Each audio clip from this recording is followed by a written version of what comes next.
When you reach a certain size on YouTube, it doesn't go unnoticed. My private message box, it has all the reaction requests and messages from fans that you'd likely expect, but it also attracts more than its fair share of spam. It's not uncommon for me to get messages from no-name multi-channel networks promising me they can help my channel become huge and make me lots of money in the process, or messages from people telling me to check out this great new product/service and it's something with little bearing on what I do. As a result, I nearly missed an opportunity to talk to you today about an actually pretty interesting free app called Amino, which has been making some buzz in the MLP world as of late. After seeing a while back that Blank Check, Ashley H, and Vanamelon, among others, had plugged the app, which looked to be a pretty cool new way for fans in the same fan communities, including MLP, to connect, I became quite curious. And then I remembered that I received, and not knowing anything about the app at the time, promptly ignored a message from the Amino people myself months ago. After checking the app out a bit and liking what I saw, I decided I should rectify that and got in touch with them. To be clear, this video is paid for. That said, while my time and attention can be bought, whatever kind of video I make, I pride myself in giving honest opinions to you all. As such, I'm approaching this like a review video and plan to let you know my full thoughts on the experience I've had using Amino. By now you're probably wondering, what is Amino and why should I care? Well, it's a social media type app for iOS and Android where people create social communities around a shared interest, where fans can easily chat with each other, post blogs and polls, have discussions, and just generally interact with each other in a safe, friendly environment.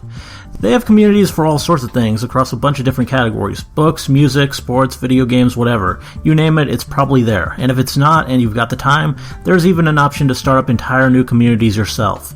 Of particular interest for fans of my channel will be the movies and TV category, which has communities for among any number of other things: Steven Universe, anime, Gravity Falls, RWBY, Avatar, and the one I'm primarily going to talk about today, Amino Equestria, the community for My Little Pony Friendship is Magic. Getting started is easy. A lot of communities can only be accessed through the Amino Master app, but the Equestria one is available as its own standalone app. Just follow the links in the description to find and install it from the Google Play or iTunes Store like you would any other app on your smart device. Open it up, create an account, and then you'll be good to go. Now, I'm kind of old-fashioned when it comes to these sorts of things. I've been content to let a traditional web forum be my primary hub for talking to other pony fans for the past 5 years.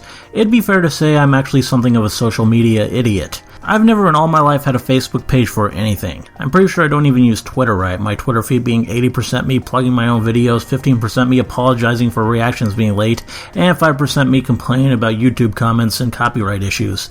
That said, Amino communities like Equestria are laid out in a way that is, to use what is probably an overused word in talking about such things, intuitive, even for someone like me. Everything is labeled fairly clearly at the top. You got the front page where you get a nice feed of all the choice content people are posting, the blogs, discussions, polls, and such.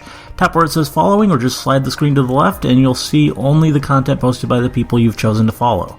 Go to the public chats tab and sure enough, you got a list of all the public chat rooms you can join and talk live to other fans. Latest, meanwhile, will help you find the content that has just been posted and might not have even hit the front page yet.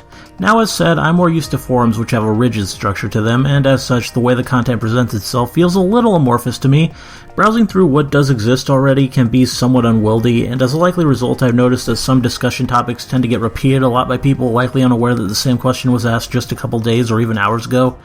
Luckily, by tapping the home icon at the top, you get some options which do make navigating the community a lot easier. There's a search feature that can help you find posts and members with a simple search. You'll also find a list of categories within the community for things like Equestria Girls films, previous generations, comics, toys, and conventions.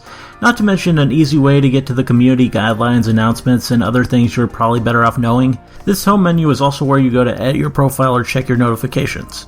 Tapping the other icon at the top, meanwhile, brings up a list of who you're following, who's following you, and even lets you set favorites amongst those you're following. Clicking on anyone will quickly take you to their profile. Now then, what about the process of creating content? Well, that's pretty easy too. Just tap the pencil icon in the lower right hand corner. This brings up 5 options for content you can create: vlog, poll, question, favorite, and public chat. Most of these should be pretty self-explanatory. If not, tap the icon and you get a brief explanation of how it works. Favorites is probably the least obvious of the options, but it's a pretty cool one. It allows you to create a little page or profile for something relevant in the community, like a character or a fan work or pretty much anything.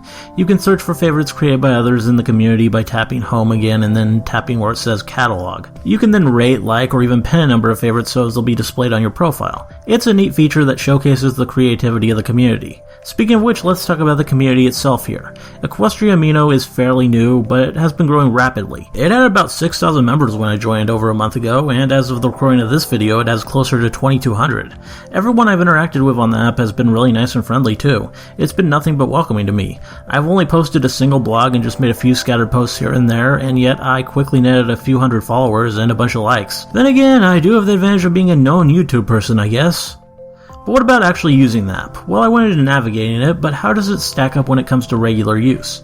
I used the Android version of the app on my Android tablet, and it ran perfectly well. I know when I chat on Skype on my tablet, it can be something of a nightmare with the thing stalling or even outright crashing every once in a while, but even for the chat stuff, Amino never gave me a single issue across the weeks I've been using it. One thing that does kind of bother me in use though is that most of the app only displays in portrait, which is probably all well and good if you're using it on a phone. I think most people on tablets prefer to keep them in landscape orientation most of the time though. I know I do, especially since I tend to keep my tablet set in a case with a stand and keyboard so that I don't have to be physically holding the thing the entire time.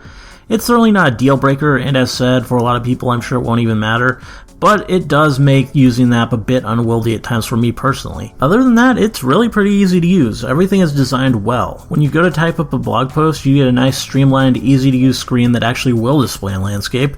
There you can type up whatever you want, embed images with relative ease, link to one of those favorites I talked about before, and set the categories that you want the post to appear in. It did kind of bug me that for both your profile and for every post you write, the default seems to be to display your location. This will depend on the user, of course, but for me, it doesn't seem like especially relevant information, and it's something I generally prefer to keep private. Luckily, it's at least easy to remove by simply tapping the location icon. And really, that about covers it. Or not. Amino has a ton of cool features, and I somehow doubt I've quite discovered everything there yet. Just going by what I've seen so far in my first few weeks of infrequently using the app, however, I would say it's definitely well worth checking out. It seems like a pretty cool community to be a part of. My initial interest might have been piqued by the money I'll be getting for this video, but I plan to stick around and add checking the app to my daily routine. So yeah, if anything I said in this video was remotely interesting to you, I encourage you. Click the links below, check it out for yourself, join a chat, take part in some discussions. Follow me if you want, I shouldn't be very hard to find, RarityDash with no space in between, just like the channel. There's a good chance you'll enjoy it, and even if you don't, the app is, as I said, completely free, so it's not like you're going to be out anything for your trouble. This has been a RarityDash review special, hope you found it informative and enjoyable, and see you soon.